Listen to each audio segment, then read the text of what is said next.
Waalaikumsalam warahmatullahi wabarakatuh. Mbak, perkenalkan saya Clara dari Perawat Udara Musada Malang. Di sini saya mau menanyakan tentang kondisi Mbak selama ini. Ya. Kalau boleh tahu nama Mbaknya siapa? Sela. Oh, Mbak Sela.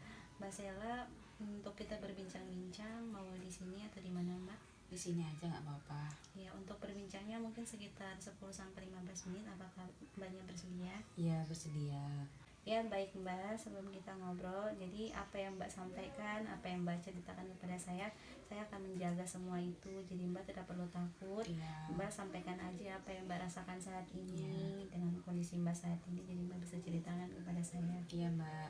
Iya, kalau gitu Mbak bisa mulai saja. Mungkin gimana kondisi Mbak saat ini?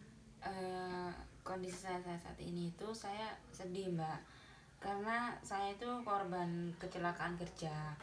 Kaki kanan saya itu sudah diamputasi sejak 6 bulan yang lalu. Dan saya itu merasa tertekan dengan kondisi saya saat ini dengan satu kaki, Mbak. Iya Mbak, coba Mbak bisa ceritakan kronologinya lebih mendalam tuh, kenapa bisa terjadi seperti itu Mbak?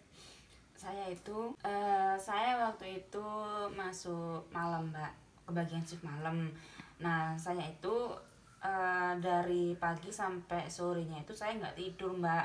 Saya itu banyak kegiatan. Saya itu membantu keluarga saya untuk melakukan aktivitas yang lain. Waktu itu ada kegiatan di rumah. Nah, itu badan saya itu capek, dan kebetulan saya itu shift malam, dan itu sama orang tua saya itu sudah nggak dibolehin untuk masuk kerja karena emang kondisinya saya itu sangat capek, dan saya itu tetap kekeh pengen masuk kerja. Dan alhasil di sekitar jam 1 malam saya itu ngantuk dan terjadilah kecelakaan kerja. Kaki saya itu di apa itu namanya, Mbak, dikena mesin kayunya itu. Jadi keadaan itu emang kaki saya udah bener-bener rusak parah, dan dokter memutuskan untuk saya disuruh amputasi gitu, Mbak. Seandainya saya itu nurut sama omongan orang tua saya yang tidak boleh masuk kerja itu, hal ini gak akan terjadi pada diri saya, Mbak. Dan saya sekarang menyesal dengan kondisi saya saat ini, Mbak. Ya udah Mbak, jangan menyalahkan diri Mbak ya Mbak ya. Ini mungkin semua udah takdirnya, udah jalannya. Jadi saya harap Mbak jangan menyalahkan diri, tetap semangat Mbak ya.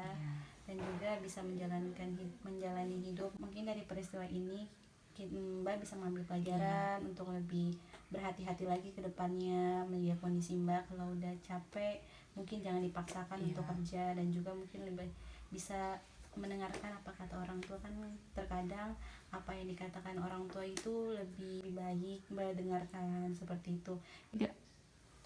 Iya Mbak, kemudian Mbak bagaimana perubahan kondisi Mbak setelah Mbak kakinya diamputasi, dan juga sebelum itu gimana Mbak perasaannya Mbak?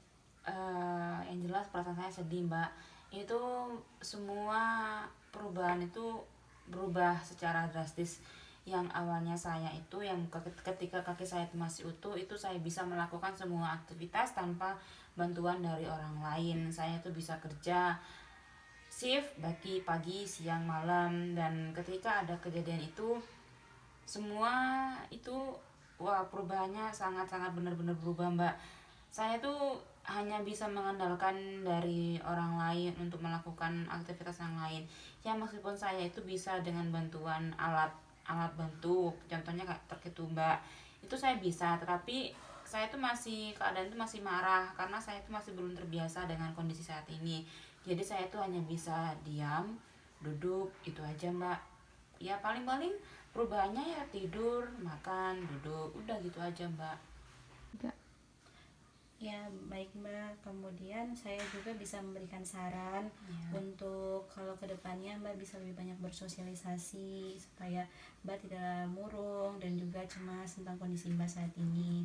Dan juga bisa kayak mengikuti kegiatan kayak pengajian, kemudian berkumpul sama teman-teman untuk menghilangkan rasa bersalah dan juga rasa marah kepada diri Mbak, seperti itu. Kemudian untuk bagaimana perasaan Mbak setelah kita berdiskusi, apa yang Mbak dapatkan tentang diskusi kita selama ini, Mbak? Saya merasa lega, Mbak, karena baru pertama kali ini saya berani ngomong tentang kondisi saya ke orang asing gitu Mbak. Dan ya alhamdulillah saya bisa agak lega gitu Mbak. Dan yang saya dapatkan dari kita bincangkan dari tadi Mbak itu berdasarkan dari sarannya Mbak itu bisa berdoa, kemudian bersosialisasi dengan lingkungan sekitar, bisa dengan teman-teman ataupun dengan perkumpulan-perkumpulan di kompleks rumah saya seperti pengajian gitu Mbak. Ya mungkin itu saja Mbak, jadi saya harap Mbak bisa lebih terbuka, jangan menutup diri, dan juga bersosialisasi kepada teman-teman seperti itu. Mungkin itu dapat saya sampaikan Mbak.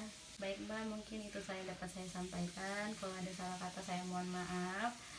Assalamualaikum warahmatullahi wabarakatuh.